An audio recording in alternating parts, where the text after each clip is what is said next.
കേരളത്തിന്റെ സാമ്പത്തിക ചരിത്രത്തിലെ ഏറ്റവും വെല്ലുവിളി നിറഞ്ഞ കാലഘട്ടത്തിലൂടെയാണ് സംസ്ഥാനം ഇപ്പോൾ കടന്നുപോകുന്നത്. ഖജനാവ് കാലിയാണെന്ന വാർത്തകൾ പലപ്പോഴും പുറത്തു വരാറുണ്ടെങ്കിലും ഇത്തവണ ട്രഷറി ബില്ലുകൾ മാറുന്നതിന് ഏർപ്പെടുത്തിയിരിക്കുന്ന കഠിനമായ നിയന്ത്രണങ്ങൾ ഭയാനകമായ ഒരു ചിത്രമാണ് നൽകുന്നത്. ഭരണപരമായ കാര്യങ്ങൾ വാട്സപ്പ് വഴിയോ ഗൂഗിൾ ഷീറ്റ് വഴിയോ കൈകാര്യം ചെയ്യില്ലെന്ന മുഖ്യമന്ത്രിയുടെ നിയമസഭയിലെ ഉറപ്പുകൾ കാറ്റിൽ പറത്തിക്കൊണ്ട് ട്രഷറി ഡയറക്ടറേറ്റ് നടത്തുന്ന രഹസ്യ നീക്കങ്ങൾ സംസ്ഥാനത്തെ സാമ്പത്തിക അച്ചടക്കമില്ലായ്മയുടെ ആഴം വ്യക്തമാക്കുന്നു. സാധാരണ രീതിയിൽ ട്രഷറികളിൽ ബില്ലുകൾ സമർപ്പിച്ചാൽ അവ ഓൺലൈൻ സംവിധാനമായ ഇ ട്രഷറി വഴി പരിശോധിക്കപ്പെടുകയും മുൻഗണനാ ക്രമത്തിൽ പണം അനുവദിക്കപ്പെടുകയുമാണ് പതിവ്. എന്നാൽ ഇപ്പോൾ നിലവിൽ വന്നിരിക്കുന്ന പുതിയ രീതി ഇതല്ല. ട്രഷറിയിൽ എത്തുന്ന ഓരോ ബില്ലും ടോക്കൺ നൽകി രജിസ്റ്ററിൽ രേഖപ്പെടുത്തിയ ശേഷം ട്രഷറി ഡയറക്ടറേറ്റ് നൽകിയിട്ടുള്ള ഒരു പ്രത്യേക ഗൂഗിൾ ഷീറ്റിൽ അപ്ലോഡ് ചെയ്യണം. ജില്ലയിലെ ട്രഷറി ഓഫീസർമാർക്ക് ബില്ലുകൾ പാസ്സാക്കാനുള്ള അധികാരം ഫലത്തിൽ നഷ്ടപ്പെട്ടിരിക്കുന്നു. ഡയറക്ടറേറ്റിൽ ഇരിക്കുന്ന ഉദ്യോഗസ്ഥർ ഈ ഗൂഗിൾ ഷീറ്റ് പരിശോധിച്ച് ഏത് ബില്ലിന് പണം നൽകണമെന്ന് തീരുമാനിക്കുന്നു. ഡയറക്ടറേറ്റിൽ നിന്ന് പ്രയോറിറ്റി എന്ന് അടയാളപ്പെടുത്തി വരുന്ന ലിസ്റ്റിനുള്ള ബില്ലുകൾ മാത്രമേ അടുത്ത ദിവസം പാസ്സാക്കാൻ പാടുള്ളൂ.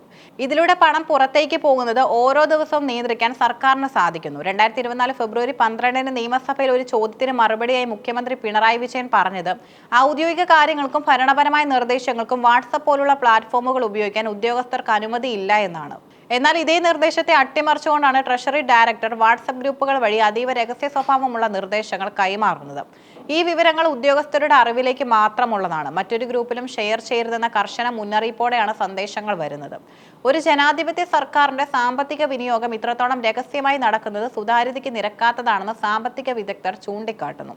സർക്കാരിന്റെ ദൈനംദിന പ്രവർത്തനങ്ങളെയും സാധാരണക്കാരെയും ഒരുപോലെ ഈ നിയന്ത്രണം ബാധിക്കുന്നുണ്ട്. റോഡ് പണികൾ, കെട്ടിട നിർമ്മാണം തുടങ്ങിയ വികസന പ്രവർത്തനങ്ങൾ പൂർത്തിയാക്കിയ കരാറുകൾക്ക് പണം ലഭിക്കാത്തത് നിർമ്മാണ മേഖലയെ നിശ്ചലമാക്കിയിരിക്കുകയാണ്.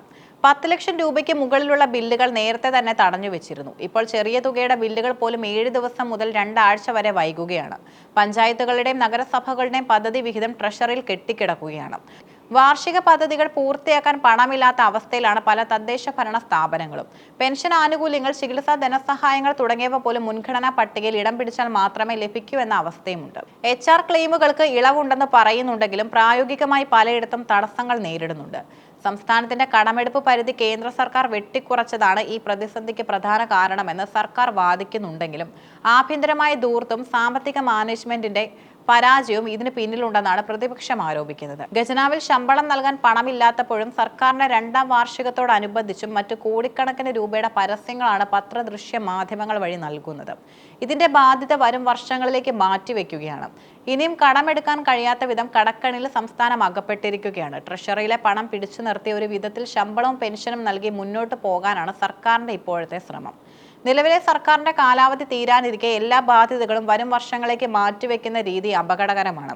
കരാറുകാർക്കും ഉദ്യോഗസ്ഥർക്കുമുള്ള കോടിക്കണക്കിന് രൂപയുടെ കുടിശ്ശികകൾ അടുത്ത സർക്കാരിന്റെ സാമ്പത്തിക അടിത്തറയെ തന്നെ ബാധിക്കും. കടമെടുത്ത തുകയുടെ പലിശ നൽകാൻ പോലും വീണ്ടും കടമെടുക്കേണ്ടി വരുന്ന കടക്കണി കേരളത്തിൽ യാഥാർത്ഥ്യമായിക്കൊണ്ടിരിക്കുകയാണ്. ബില്ലുകൾ മാറാൻ കഴിയാത്തതിനാൽ ട്രഷറി ജീവനക്കാർ പൊതുജനങ്ങളിൽ നിന്നും കരാറുകാരിൽ നിന്നും കടുത്ത പ്രതിഷേധവും നേരിടുകയാണ്. പണം മാറാൻ കഴിയാത്തതിന്റെ സാങ്കേതിക കാരണങ്ങൾ പറയാനാവാതെ ഉദ്യോഗസ്ഥർ ബുദ്ധിമുട്ടുന്നു. വാട്സപ്പ് വഴി ലഭിക്കുന്ന നിർദ്ദേശങ്ങൾക്ക് നിയമപരമായി സാധുതയില്ലാത്തതിനാൽ ഏതെങ്കിലും ഓഡിറ്റ് തടസ്സങ്ങൾ ഉണ്ടായാൽ ഉദ്യോഗസ്ഥർ തന്നെ ഉത്തരവാദികളാകേണ്ടി വരുമെന്ന ഭയവും അവർക്കുണ്ട്. കേരളത്തിന്റെ സാമ്പത്തിക ആരോഗ്യം വെന്റിലേറ്ററിലാണെന്നതിന്റെ സൂചനയാണ് ട്രഷറികളിലെ ഈ രഹസ്യ നിയന്ത്രണങ്ങൾ. മുൻഗണനാ പട്ടികയും ഗൂഗിൾ ഷീറ്റും ഉപയോഗിച്ച് പണം പിടിച്ചു നിർത്തുന്നത് താൽക്കാലിക ആശ്വാസം നൽകുമെങ്കിലും ദീർഘകാല അടിസ്ഥാനത്തിൽ ഇത് സംസ്ഥാനത്തിന്റെ സാമ്പത്തിക വളർച്ചയെ തകർക്കും. സർക്കാർ തന്റെ വരുമാന സ്രോതസ്സുകൾ വർദ്ധിപ്പിക്കുകയും ദൂർത്തൊഴിവാക്കുകയും ചെയ്യേണ്ട സമയം അതിക്രമിച്ചിരിക്കുന്നു. സുതാര്യമായി ഭരണം വാഗ്ദാനം ചെയ്യുന്ന സർക്കാർ സംസ്ഥാനത്തിന്റെ യഥാർത്ഥ സാമ്പത്തിക സ്ഥിതി വെളിപ്പെടുത്താനും അടിയന്തര നടപടികൾ സ്വീകരിക്കാനും തയ്യാറാകണം. അല്ലാത്തപക്ഷം കേരളം ഒരു കടുത്ത സാമ്പത്തിക തകർച്ചയിലേക്ക് വീഴുന്നത് തടയാൻ ആർക്കും കഴിയില്ല. ഖജനാവ് ശൂന്യമാകുമ്പോൾ ആരുടെ പോക്കറ്റിൽ നിന്നാകും അടുത്ത പരസ്യത്തിനുള്ള പണം വരുന്നതെന്ന ചോദ്യവും വായനക്കാർക്ക് വിടുന്നു.